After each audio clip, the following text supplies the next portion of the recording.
Саламатсыздарбы, урматтуу биздин каналдын көрүүчүлөрү, биз кылмыш жаза укугу боюнча баяндарыбызды улантабыз. Бүгүнкү баяныбызда кылмыш жаза кодексинин 122 беренесинин 2-бөлүгүнүн 4-пункту жөнүндө сөз кылабыз. Бул пунктта кесиптик, кызматтык ишин жүзөгө ашырып жаткан адамдарды же коомдук милдетин аткарып жаткан адамдарды өлтүрүү, жанын жакындарын өлтүрүү деп мыйзам чыгаруучу көрсөткөн. Демек бул эмнени түшүндүрөт? Бул кылмыштын негизги объектиси болуп, ушул кызматын, кесиптик милдетин аткарып жаткан адамдардын өмүрү. Алардын туура жана мамлекеттин, коомдун кызыкчылыгы үчүн иштеп жаткан адамдардын өмүрү. Же кандайдыр бир коомдук пайдалуу иштерди жасаймын деп жаткан адамдардын өмүрү түздөн-түз объект болуп калат. Же алардын жакындарынын өмүрү объект. Субъект баягыдай эле 14 жаштан акыл эси соо адам жоопкерчиликке тартылат. Эми субъективдүү жагы, кылмыштын субъективдүү жагы эмне өзгөчөлүгү бар? Ошол адамды өлтүрүп жатканда кол салган адам, кылмышкер, ошол адамды түздөн-түз ошол кызматына байланыштуу өлтүрүп жаткандыгын билиш керек. Же ошондой жасаш керек. Мисалы, түшүнүктүү болуш үчүн, эгерде кандайдыр бир иш аткарып бер десе, ал ишти аткарбай койсо, баш тартса, жасабай койсо, демек ошого өчөшүп өлтүрүп жатса, анда ушул берене менен квалификация болот.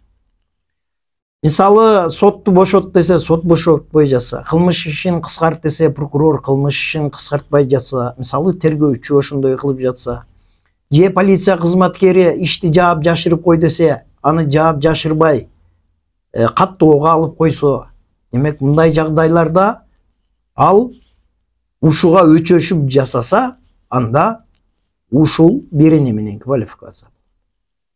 Ошол эле мезгилде түздөн-түз кызмат адамы болбосо дагы, кесиптик болбосо дагы жөнөкөй эле милдеттерин аткарып жатса, мисалга адамдарды куткарам деп барып аралашкан адамды, же болбосо бирөөдү сактайм деп чуркап жүргөн адамды, ошол коомдук милдети деп коет да.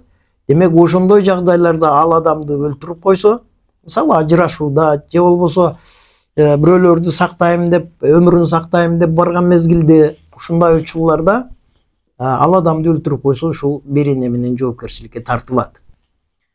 Объективдүү жагы дайым эле биз айткандай активдүү аракет менен жасалат. Бул кылмыш башкача айтканда эми активдүү болуш керек да. Кээ бир учурларда жанагыдай аракетсиздик менен да жасалат десек болот. Бирок өзгөчөлүгүн эске алышыбыз керек. Ошол кесиптик жана кызматтык милдетин аткарып жаткан адамдын мыйзамдуу иш кылгандыгы үчүн болсо, эгерде анын мыйзамсыз иш кылгандыгы үчүн өлтүрүп жатса, демек ал адам өч алуу үчүн жасап жатат. Анда биринчи бөлүккө өтүп кетет.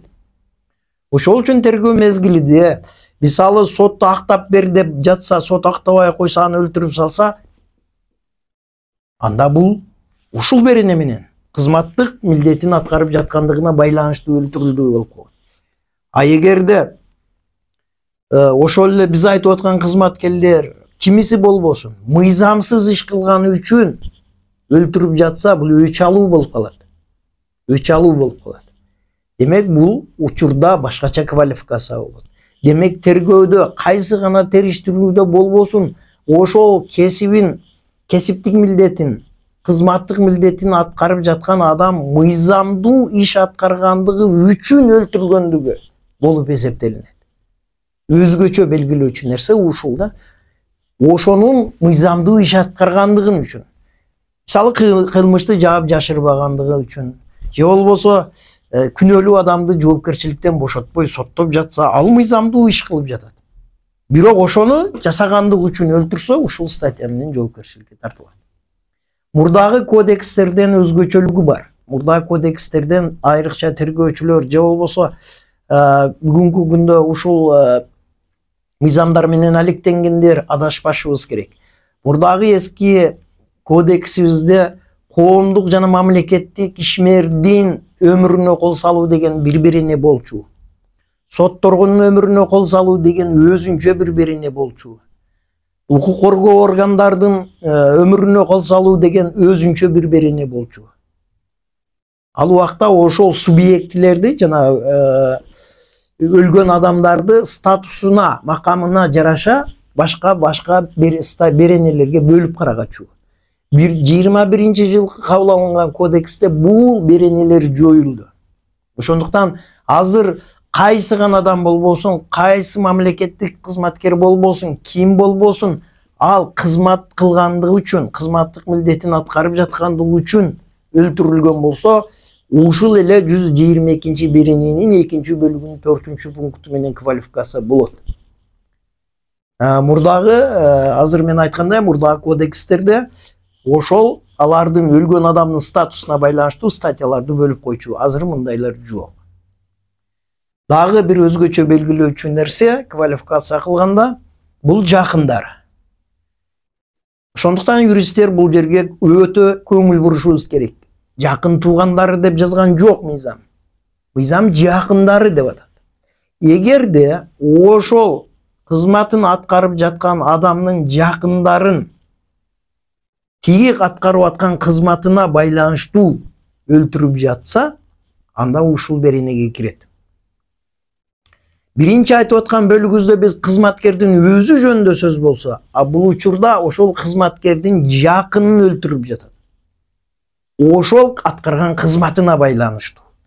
Ал деген эмне? Мисалга, ошол эле биз айтып аткан жанагы субъектилер, укук коргоо органынын кызматкери болбосун, башка кызматкер болсун, ошолордун аткарган кызматына байланыштуу анын үй бүлө мүчөсүн өлтүрүп жатса, жакын тууганын өлтүрүп жатса, жакын болбогон тууганын да өлтүрүп жатса, бирок өлтүрүүнүн себеби ошол адамдын аткарган кызматына байланыштуу болуп калып атат. Ошондуктан мыйзамда жакындары дегенде адамдын бир эле туугандык мамилесин айткан жок. Мыйзамдын бул жерде кеңирираак түшүнүш керек. Жакындары деген сөз. Ал эми жакшы көргөн адамы болушу мүмкүн, көп жылдуу чогуу жүргөн адам болушу мүмкүн, досу болушу мүмкүн деген сөздү түшүндүрөт. Демек, ошолу кыска карабашыбыз керек. Демек, ошол өлгөн адам жакын тууганы болбосо дагы, башка болбосо дагы, ошол түздөн-түз кызматка байланыштуу андан ажырап жатат дегенди түшүндүрөт. Ушул мезгилде гана биз ушул статья менен квалификация кылабыз. Демек, кылмыш менен кызматтык милдеттин аткарылышы, же кесиптик милдеттин аткарылышына байланыштуу. Кызматтык менен кесиптиктин дагы айырмалай билишибиз керек. Кесиптик деген бул эми аткарган кесибиге байланыштуу. Бул мисалы врачтар болушу мүмкүн, ошондой эле башка бир тармактагы иштеген адамдар болушу мүмкүн.